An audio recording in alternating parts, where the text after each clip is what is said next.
Hello followers of Premier Global NASM. My name's Matt Gleed and I've been a personal trainer for over 20 years. This vlog is the last of 3 looking at the career of a fitness professional. I'll be giving you some honest insight as to how your work might be and also what to expect from your career as well. So grab a drink, sit back, let's start with some insights and about how the real fitness life might be. In the last video, we did look a little bit about potentially specializing in nutrition, performance, rehabilitation, or potentially going into education.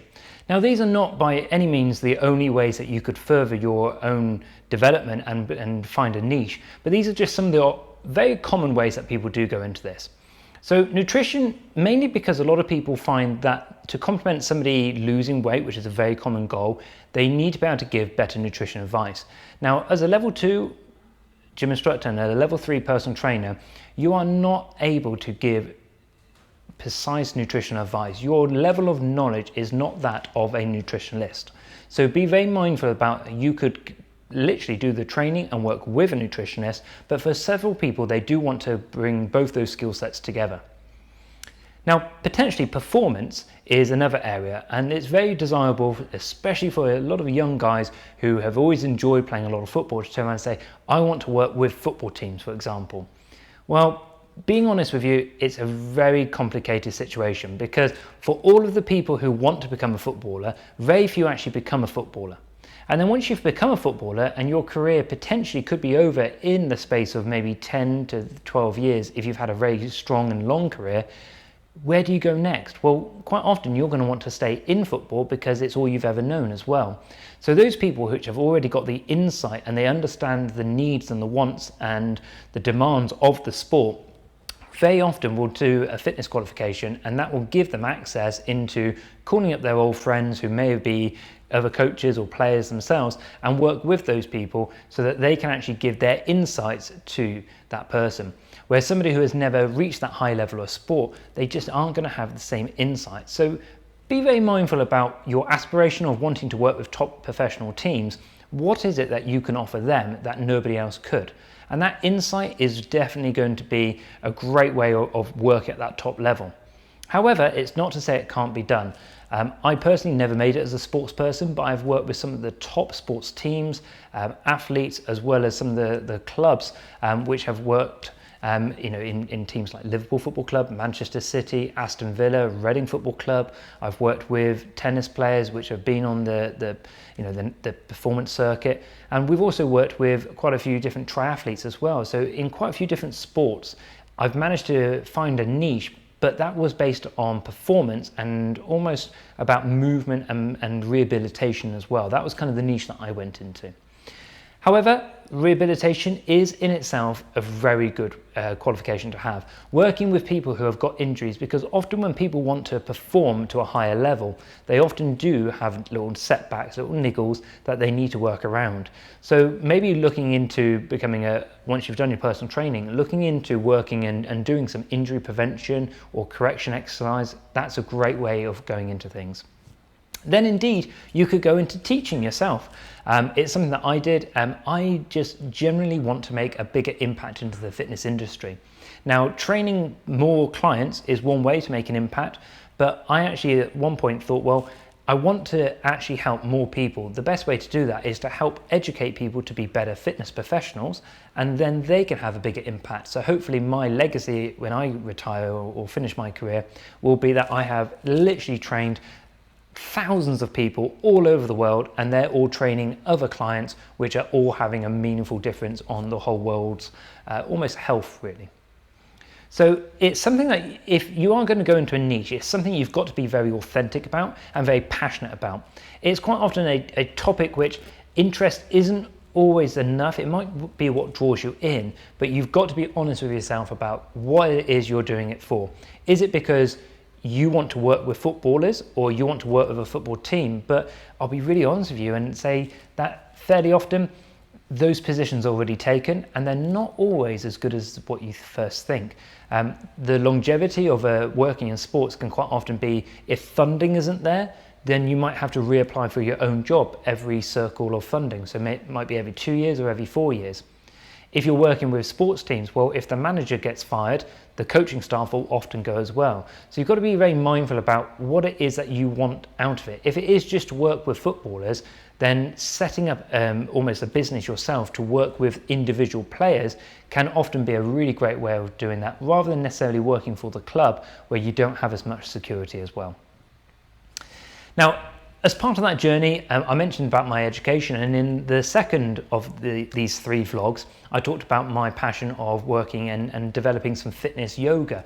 Now, that was an inspiration because the presenter that I had teach me, he was fantastic, and he really taught in such a moving way. He got me to move better, internally think about how I was positioning, and also coached me on how to actually stand and present information.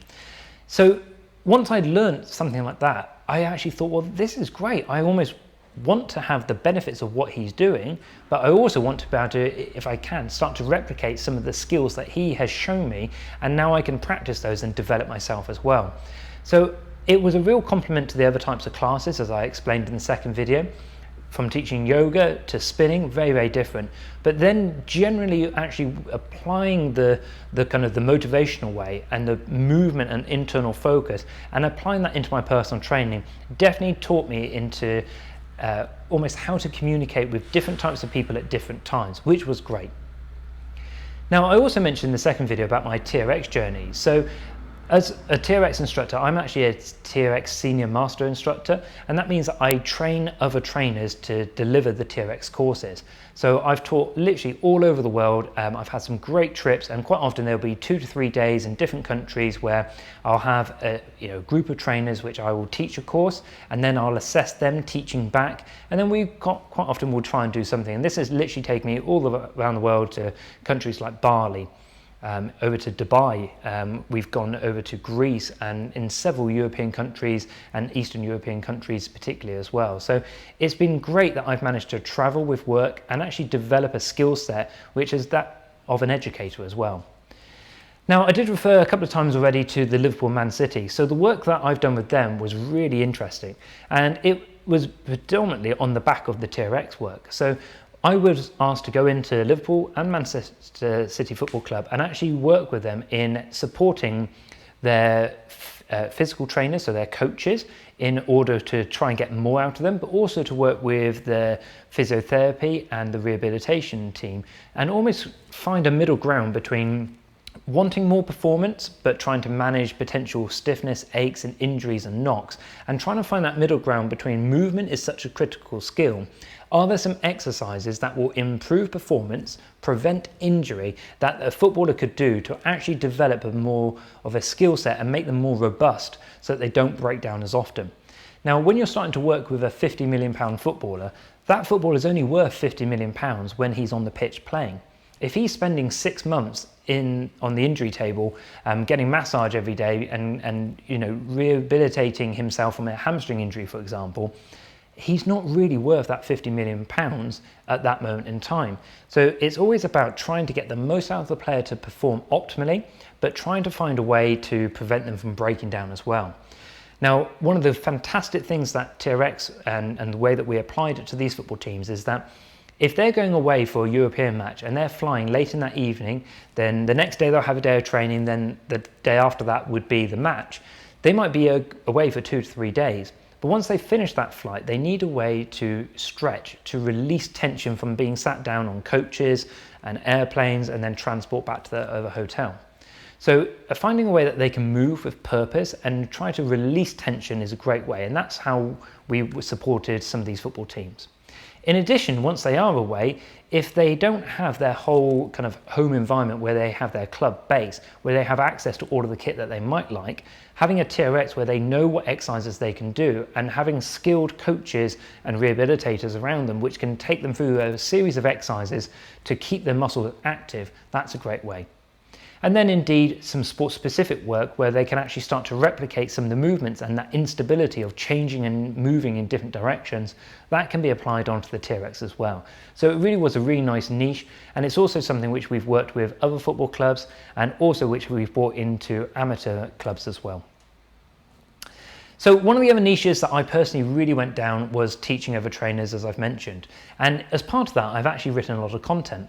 Now, when I'm writing content, it could well be for a magazine. So something like Men's Health, Men's Fitness, Healthy for Men, all the way through to gym owner magazines and industry specific ones. But I often do write articles for continuous education as well. So this is quite often, it'll be presentations, or it might be workshops, which I will then go out into the public and start to teach. And indeed, these days, I've actually got a whole business set up on educating people. So I work for quite a few different companies. T-Rex, as I've mentioned, is one. MyZone, which is the heart rate company. We also, I do work with British Rowing, Powerplate. In the past, I've worked with Wattbike. So there's quite a series of brands that I've worked with in order to help educate them on their, in particular, pieces of product or development. But in many ways, it's about maintaining people's awareness as to all of the features that are coming out into the industry and how they can apply them into their own very specific ways of training people as well. So if you have an insight into teaching, starting to write content or anything like that, always start with what it is that you're going to be working with. Is the teacher training going to be on how to do level 2 and level 3 qualifications? Have you actually done level 2 and level 3 work long enough that you could actually advise somebody how to make a successful career from it? I certainly did personal training for about 10 years before I went into doing that. But then when I start to go into content writing, I always think about the reader. So is that just going to be a home user who just wants top tips? Is it going to be a personal trainer who wants to learn more? Or is it going to be somebody who's coming to actually almost take a mentorship where they're going to start to develop ongoing education over a long period of time, and what are the outcomes that they're going to try and achieve from learning that information as well? So we almost try and think of it from a reverse perspective. Think about the end user and what is it they're trying to achieve, which will help you write the education that you want to develop, or indeed the article that it is you're writing. So I hope you've enjoyed this series of insights from becoming a qualified fitness professional through to how you might be at different times in your career and how you can embrace some different opportunities as well. If you have any further questions and you'd like to get in contact with me, my contact details will be below, and we're more than happy to help spend as much time as you'd like to help develop your career. Look forward to hopefully seeing you in more videos coming up.